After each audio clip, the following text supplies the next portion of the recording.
The UFC is the biggest name in mixed martial arts, but there's a dark side to its success. Fighter pay. Everyone in the MMA world knows that UFC fighters, especially newcomers, are underpaid. The UFC wasn't the only game in town. They signed big names the UFC didn't want anymore, like Rampage Jackson and Chael Sonnen.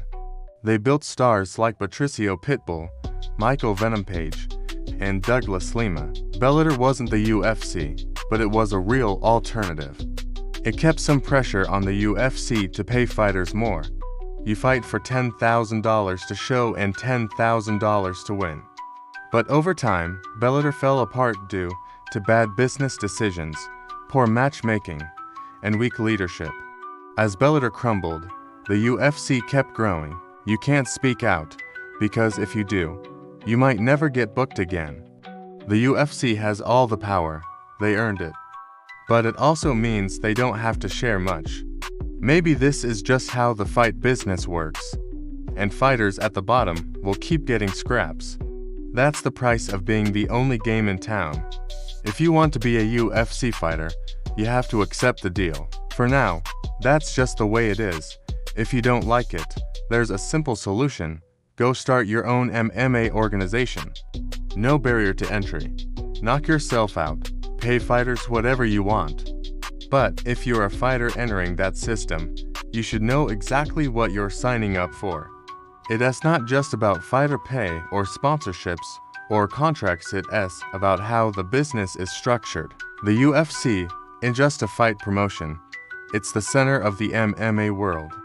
If you want to be seen as the best, you fight in the UFC. Simple as that. The UFC decides who gets signed, who gets pushed, who gets paid. You don't negotiate like a free agent. You accept what's on the table, or you don't fight.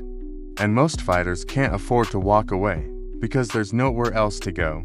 That's what happens when one company becomes the market. The 2010s were the years of Conor McGregor, Ronda Rousey, and massive pay-per-view events. By the mid-2010s, the UFC wasn't just the biggest promotion, it was the only promotion that mattered. Everything else was just leftovers. There were real competitors like Pride FC in Japan, Strikeforce and WEC in the US, and Elitex. Fighters had options. If the UFC didn't offer a good deal, you could sign with another promotion. This competition forced the UFC to pay more and treat fighters better.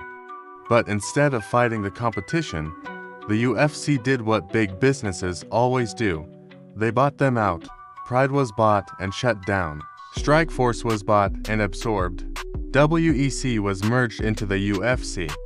Elitex collapsed, and the UFC picked up the pieces. One by one, the options disappeared. When the dust settled, only Bellator was left standing. The standard starting contract is $10,000 to show and $10,000 to win. That means if you lose, you walk away with just $10,000 before taxes, training costs, and manager fees. The UFC didn't have to fight for talent anymore, they owned the talent. If you were a fighter, you had the choices: sign with the UFC or fade into obscurity. Bellator tried to compete, but it never reached the same level.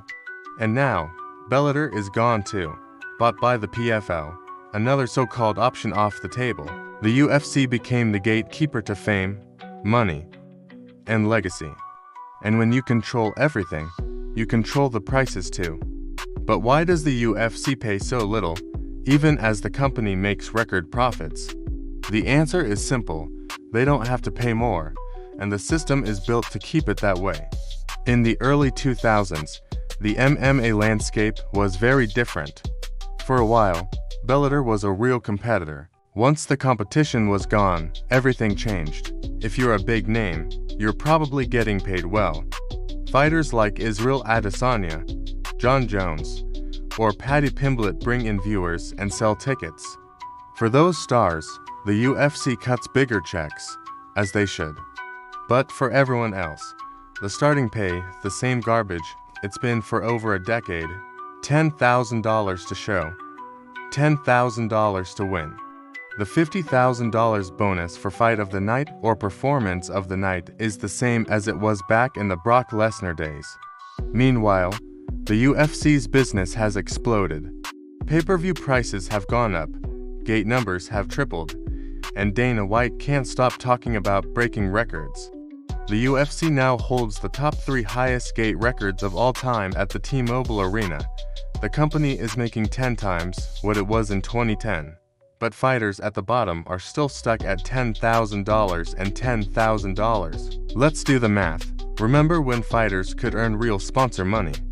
5 figures, 6 figures, just for wearing a logo on their shorts. Now, fighters get a tiered bonus based on how many UFC fights they've had. And it's a fraction of what they used to make. The UFC controls pay-per-view money too. You'd think if you're a champion and your fight sells 1 million pay-per-views, you'd get to dollars per buy, or $2 million. But here's how it actually works. From 0 to 500,000 buys, you only get $1 per buy. From 500,000 to 750,000, you get $1.50 per buy. Only after 750,000 do you get to dollars per buy. So, instead of $2 million, you get $1,375,000. Even if you sell out the arena, you're still getting scaled percentages like it's a phone data plan. And here's the thing, you can't complain. The UFC built that dominance.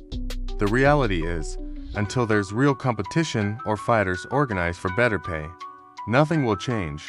The UFC will keep making record profits.